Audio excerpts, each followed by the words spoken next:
perfect song for today.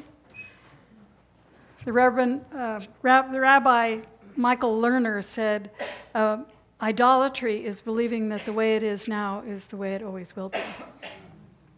So, and what we know is it's going to change. Everything does. Everything changes.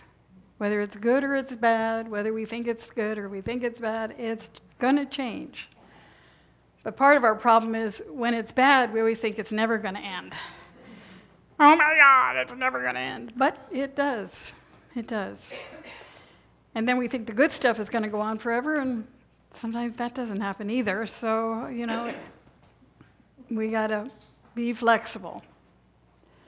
Remember that book, Future Shock? Many moons ago, there was this thing about, our ability to be flexible and to go with the change is what enables us to survive, and not only survive, but thrive.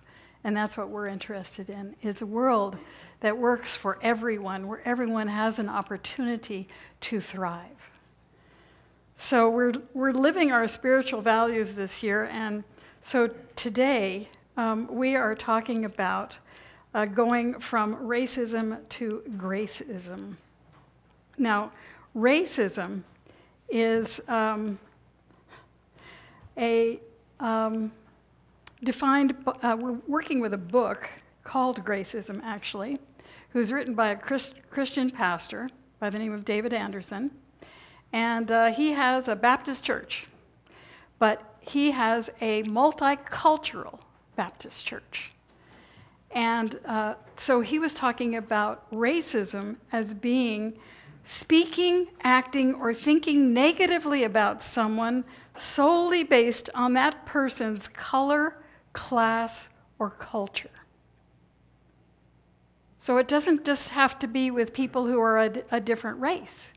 It has to be they have a different class or a different culture. That is the same word he uses. Now it's interesting, when I was in college, I had an old dictionary, and I was writing a paper, and I looked up the definition of the word racism, and guess what? It wasn't in the dictionary. The word racism was not in the dictionary. There was racism,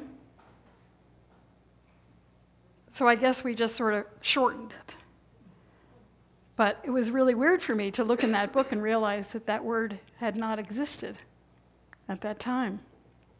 And I mean, it was like a 1948 dictionary. But, so it's definitely in the dictionary now. Definitely in the dictionary now. Now, the thing we're talking about is gracism.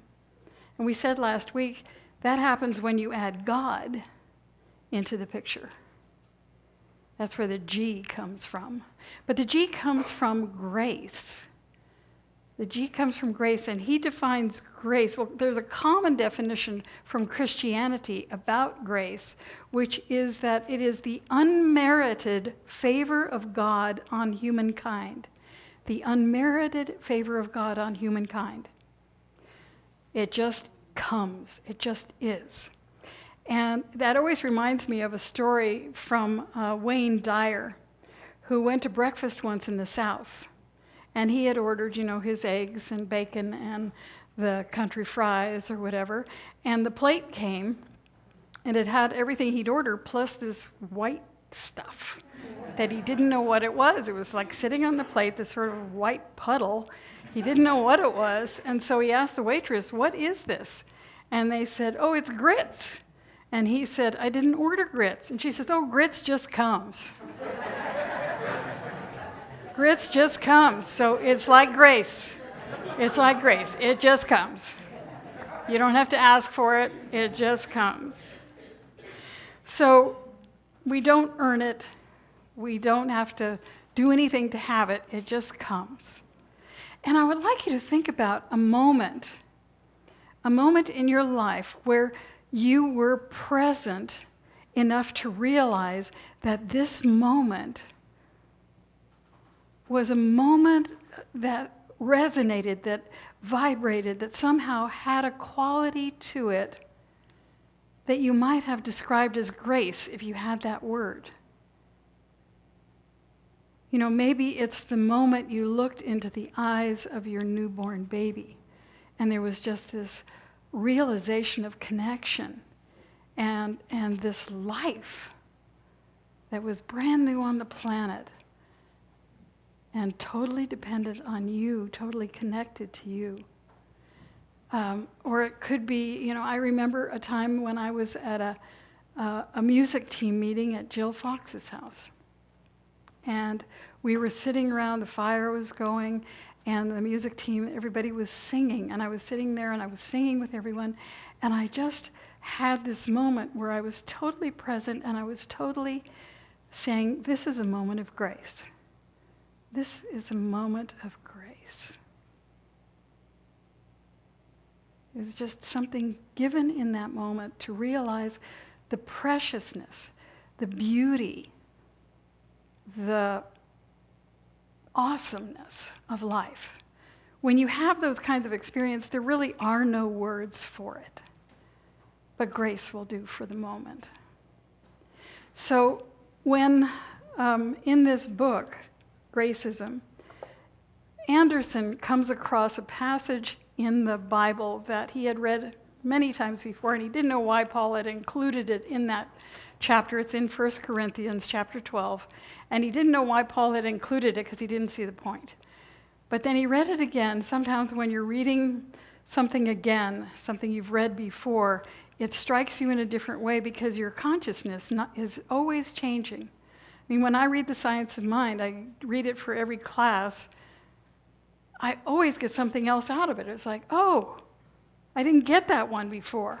And it's because my consciousness continues to expand and be lifted up into new levels where I can get more of what's being told, what's being said, what's being shared. So he read this passage from Paul's letter to the Corinthians. Just as a body, though one, has many parts, but all its many parts form one body, so it is with Christ. For we were all baptized by one Spirit so as to form one body, whether Jews or Gentiles, slave or free, and we were all given the one Spirit to drink. So the body is not made up of one part, but of many. Now, if the foot should say, because I'm not a hand, I do not belong to the body, it would not for that reason stop being part of the body. And if the ear should say, because I'm not an eye, I do not belong to the body, it would not for that reason stop being part of the body. If the whole body were an eye, where would the sense of hearing be?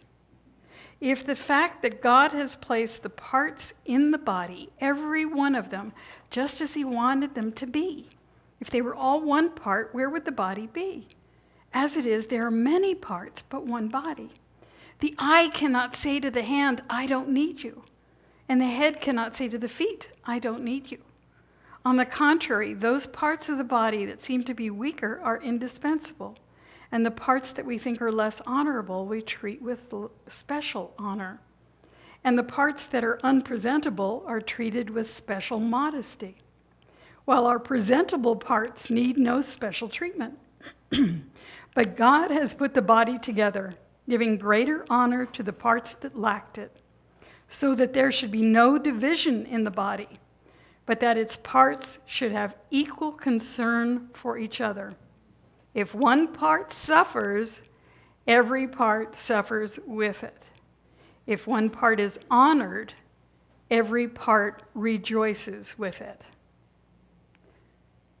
So that's the passage in the Bible, and it's talking about humanity, all of us, and really everything living, every living thing is part of the body of life itself. So everything is connected and everything is necessary. Everything is necessary. Now, you'd say, well, what about mosquitoes? Are they really necessary?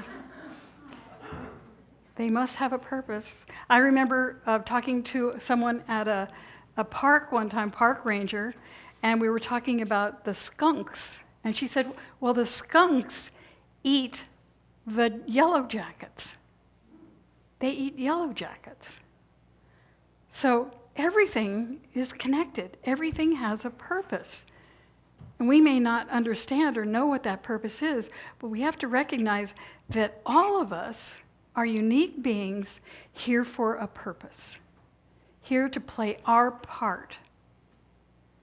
So the body, needs all of its parts.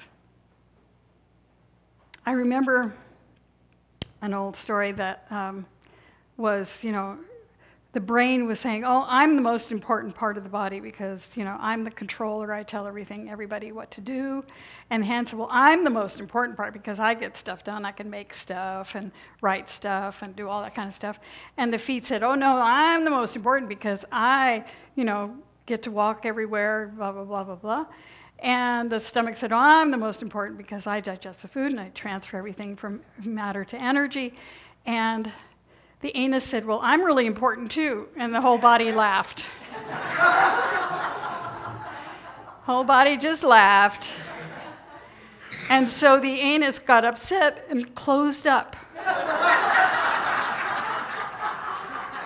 And so then the brain couldn't think, and the hands couldn't work, and the feet couldn't work, and nothing could work. So they realized, yes, all of us are important.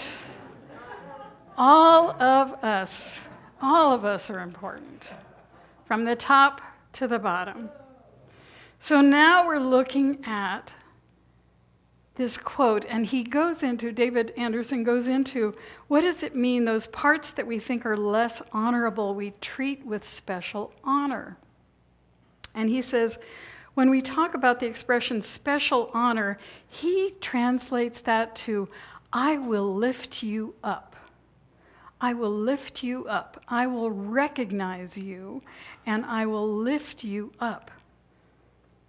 So a gracist is committed to lifting others up who are on the fringes, in the minority, or in need of special attention. So I remember that there was a moment that we had someone here who needed special attention. And this particular person was a young man with a brain injury. And he would come in and he would get coffee and he would sort of wander during the service. And so after the service, Roger Mann and Genevieve Mack had noticed that he was wearing shoes that he did not fit into. And so his heels were sort of flattened on the back of the shoe. So he was sort of shuffling in these shoes that were too small, so he just had crushed the back of them so he could wear them. And so they took him out for lunch, and they took him to buy a new pair of shoes. That's an act of gracism. It's recognizing someone in need of something and helping them. I was at lunch at a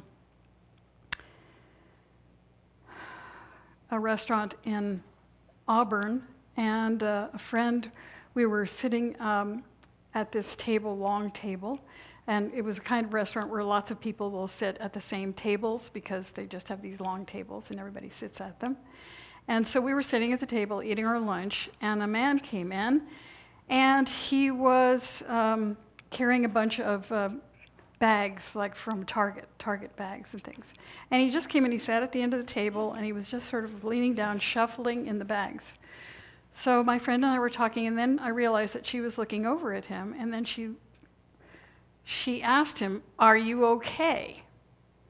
And he couldn't hear her, and so she stood up and she went over to him and she said, "Are you okay?" And he said, "Oh, okay." And he sort of mumbled something, and she said, "Would you like something to eat?"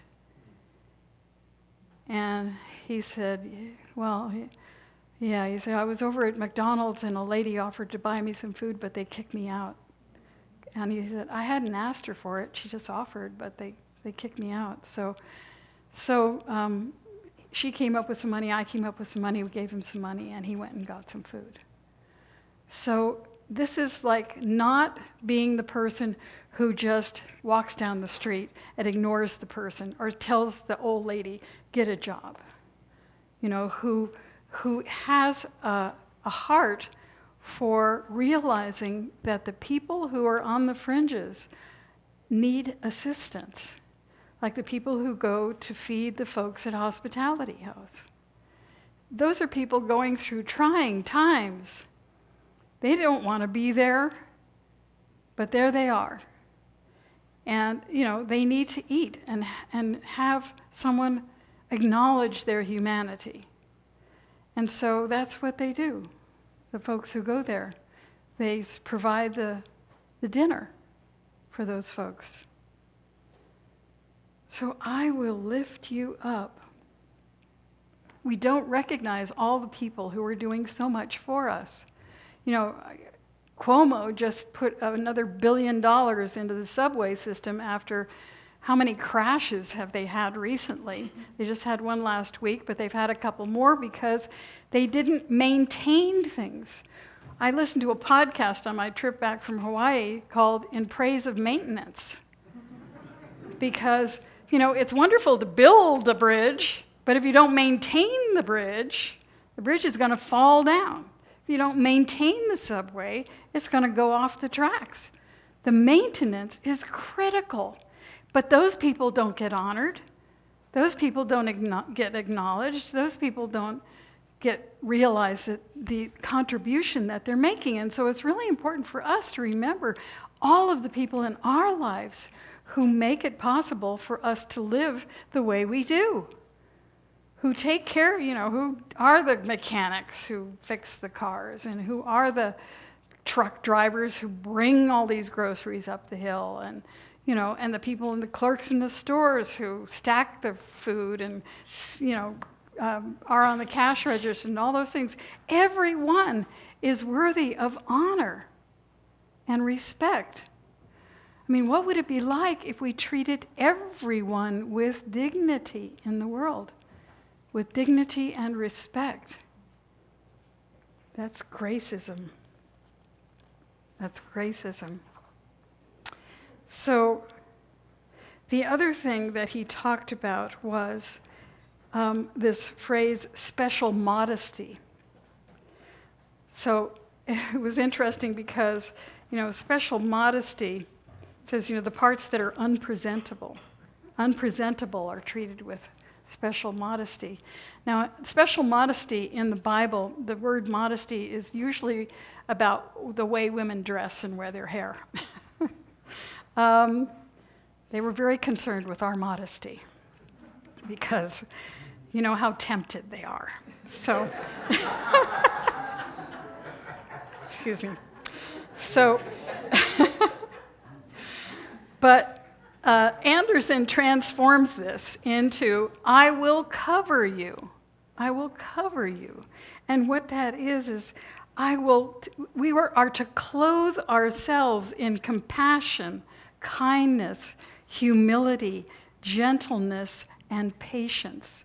We are to clothe ourselves in compassion, kindness, humility, gentleness, and patience. So that call to cover one another is to express those godly attributes for ourselves and for others. So it might also mean, you know, I've got your back. You know, if someone is trying to gossip about you, I am not going to participate in that. If someone is trying to tell me a story about something about you, I'm going to say, talk to them. You know, if you've got a problem with them, talk to them. Don't talk to me. We don't do triangulation here. We don't do gossip here.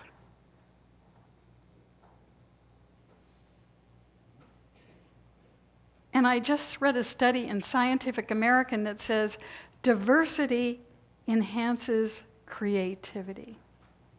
So the more diversity you have, the more cultures, the more classes, the more ideas, the more different ways of looking at things, the more creative everyone is. So we have to remember that people in power, and the thing is, being members of the white majority, like I am, I have to recognize that I have certain privileges because of just the color that I am. I didn't choose it, I was just born with it, but because of it, there are certain things that I have access to that others don't. And so the question is, if I'm a person of power, am I able to, he says, those in the in crowd have the power to reach out to those who are crowded out. Those who are in the in crowd have the power to reach out to those who are crowded out. And we also have the power to embarrass and shame people. So what do we choose? What do we choose? If instead of embarrassing and shaming people, we transformed that into compassion, kindness, humility, gentleness, and patience. A way that grace acts is to recognize the beauty of diversity and that everyone matters and should be included. We ask ourselves, what do I include? What do I exclude? What do I embrace? How large can I make my circle? How broad can I expand myself to encompass everyone and everything?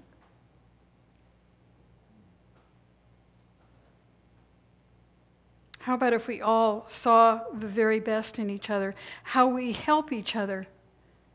You know, he talks about, it doesn't just happen with white people, black people. Suppose a white man is in the middle of an organization that is all African American women.